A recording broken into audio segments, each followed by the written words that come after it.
అసలు మీరు బాబుగారి తరపునుండాలి. ఆ పని మీరు చెయ్యలేదు. ఈ పని చేస్తారా? చెయ్యగలరా?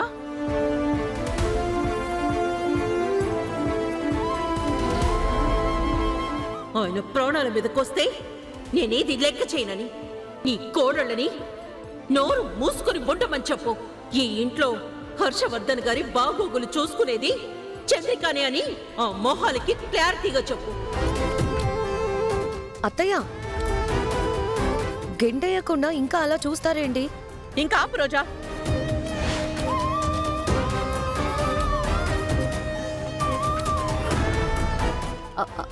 ఆంటీ, నిషా, నువ్వు కూడా ఏం మాట్లాడుకో.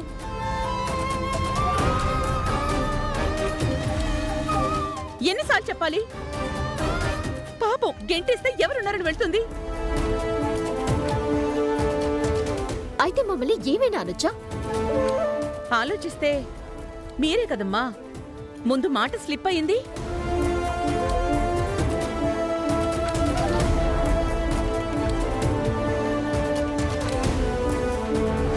మామ్, ఏంటిది? అరుణ్, డాడీకి బీపీ పెరిగింది కదా, కొంచెం అలా రియాక్ట్ అయ్యారా. మనం ఉప్పుతిన విశ్వాసంతో చంద్రికలా మాట్లాడింది. లేదా ఇంతకు ముందు ఎప్పుడైనా ఇలా మాట్లాడిందా? అలా లేదు కదా. తనకి మనం తప్ప ఇంకెవరున్నారు? తనకి వయసు పెరుగుతుంది కదా, కొంచెం చూసి చూడనట్టు మనమే వదిలేయాలి. మనం అన్నాం కదా అని చెల్లుకి చెల్లు అని సరిపెట్టేసుకోవాలి. చెల్లుకి చెల్ల చంద్రిక మనం ఒకటేనా అత్తయ్య? మళ్ళీ మొదటికి రాకండి. నా మీద ఏం మాత్రం గౌరవం ఉన్నా మీరెవరూ ఏం మాట్లాడద్దు. చంద్రిక, నీకు కలిపే చెప్తున్నాను, మీరు వినండి. ఇంతకీ డాక్టర్ అడి ఆయన అలా చూస్తుంటేనే నాకు టెన్షన్ వచ్చేస్తుంది. కాళ్ళు చేయి కూడా ఆడడం లేదు. అదిగోండి, డాక్టర్ గారు వచ్చేసారు. డాక్టర్ గారు మీకోసం చూస్తున్నా. అరుణ్, ప్రేమ్, తీసుకెళ్ళండి. లేవన్నా.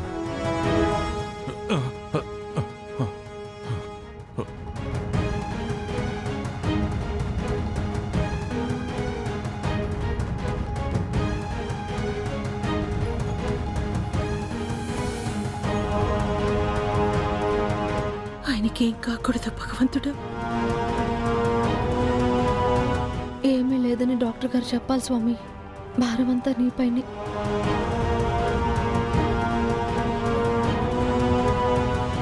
హర్ష ఈ గొడవ ఆగాలనే డ్రామా ఆడుంటాడు. అదే అయ్యుంటుంది. అసలంతా ఈయన చామంతికి సపోర్ట్ చేయటం వల్లే వస్తుంది. పోయినా బాగున్నాం, ప్రేమ్కి సపోర్ట్ ఉండదు. మా పెళ్లి అయిపోతుంది. నాన్న ఆరోగ్యానికి ఏ హాని ఉండకూడదు. నిండు నూరేళ్లు నాన్న హాయిగా ఉండాలి. కండిషన్ బాలేదని చెప్పారంటే ఆ 51 ఆస్తి పరిస్థితి ఏంటి? ఏదైతే ఏంట్లే, నా భార్య ప్రిన్సెస్ కదా. హర్ష గారు, మీకింత ముందు జరిగిన ఆ ప్రమాదం వల్ల చాలా సీరియస్ అయింది. ఆయన విషయంలో చాలా జాగ్రత్తగా ఉండాలని మీకు చెప్పాను కదా మేడం. చెప్పారు, జాగ్రత్తగానే ఉంటున్నాం. ఆయనే అనవసరమైన వాటిల్లో ఇన్వాల్వ్ అయ్యి ఇలా తెచ్చుకుంటున్నారు. ఇంతకీ మీరేం చెప్పాలనుకుంటున్నారు డాక్టర్? నేను చెప్పడం కాదు రోజా గారు, రిపోర్ట్స్ చెప్తున్నాయి. ఈ యాక్సిడెంట్ ఎఫెక్ట్ వల్ల, తీవ్రమైన ఒత్తిడి వల్ల షుగరు, హై బీపీ వచ్చాయి. ఇక నుంచైనా ఇంకొంచెం కేర్ ఎక్కువ తీసుకోండి. ముఖ్యంగా బీపీ, షుగర్ టాబ్లెట్స్ క్రమం తప్పకుండా వేస్తూ ఉండాలి. ఆవేశపడే వాటిని ఏమీ ఆయనకి తెలియనివ్వకూడదు. ఎవ్వరు కూడా హర్ష గారితో ఆవేశంగా మాట్లాడొద్దు. మీ ఏ సమస్యలున్నా ఆయనతో డిస్కస్ చేయొద్దు. షుగరు, బీపీ కంట్రోల్ అయ్యే వరకు ఈయన్ని కంటికి రెప్పలా కాపాడుకోవాలి. అలాగే చూసుకుంటాం. టాబ్లెట్స్ రాసిస్తాను, డాక్టర్ తీసుకో. ఈ టాబ్లెట్స్ కంటిన్యూగా వాడాలి, మిస్ చేయొద్దు. అలాగేనండి, క్రమం తప్పకుండా మీరు చెప్పినట్టే బాబుగారికి మందులు ఇస్తాం. అసలు ఈ ఇంటి మీద, ఈ ఇంటి ఆయన మీద దీనికేంటి అంత ప్రాణం? రమ కంటే ఇది ఎక్కువ ఫీల్ అయిపోతుంది.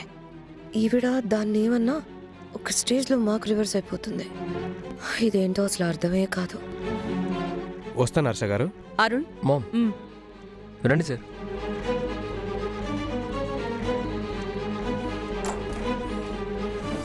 చామంతి, జరిగిందేం పట్టించుకోకు. నీ స్టడీ మీద కాన్సన్ట్రేట్ చేయి. ముందు మీ ఆరోగ్యం ముఖ్యం అయ్యగారు. ఈ ఎగ్జామ్స్ అవన్నీ తర్వాత. ముందు మీ ఆరోగ్యం కుదుటపడాలి. నా ఆరోగ్యానికి ఏం కాదు చామంతి, టాబ్లెట్స్ వాడుతున్నాను కదా. నా హెల్త్కి ఏ డోకా ఉండదు. నీ ఎగ్జామ్స్ అన్నదే నీకు ముఖ్యం అమ్మా. అది మాట మాటికి రాదు. అది కాదయ్యగారు. ఇంకేం మాట్లాడకమ్మా. మీరందరూ సంతోషంగా ఉంటేనే నాకు సంతోషం. నాకు అదే ఆరోగ్యం.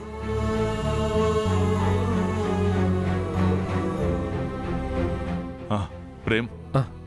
చామంతి మాత్రం బార్ ఎగ్జామ్స్ పాస్ అవ్వాలి, గుర్తుపెట్టుకో. అలాగే నాన్న. హర్ష, మళ్ళీ పాడిన పాటే పాడడం మొదలు పెట్టావా? ఈ టైంలో దాని గురించి అవసరమా? బీపీ వచ్చిందే దానివల్ల కదా, మళ్ళీ దాని గురించి ఆలోచిస్తావేంటి? అమ్మగారు, డాక్టర్ గారు చెప్పింది విని కూడా మళ్ళీ మొదలు పెట్టారేంటి? బాబుగారు ఆవేశపడేలా ఏమీ మాట్లాడొద్దని చెప్పారు కదా, మళ్ళీ మొదలు పెడతారేంటి? దయచేసి బాబుగారు చెప్పింది జరగనివ్వండి.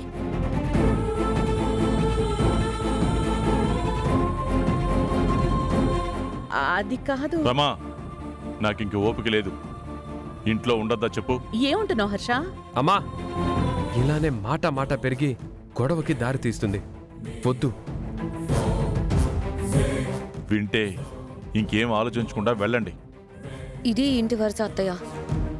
మీ వారికి, మీ చిన్న అబ్బాయి గారికి పని వాళ్ళన్నా వాళ్ళ మాటలన్నా ఎంతో ఇష్టం.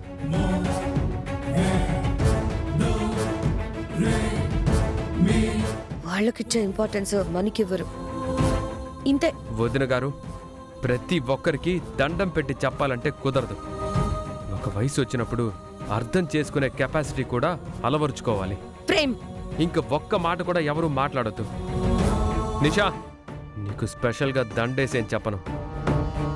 ఇంకొక్క గొంతు లేచినా అస్సలు ఊరుకోను. మా నాన్న ప్రశాంతంగా ఉండాలి. వెళ్ళండి, దయచేసి వెళ్ళండి.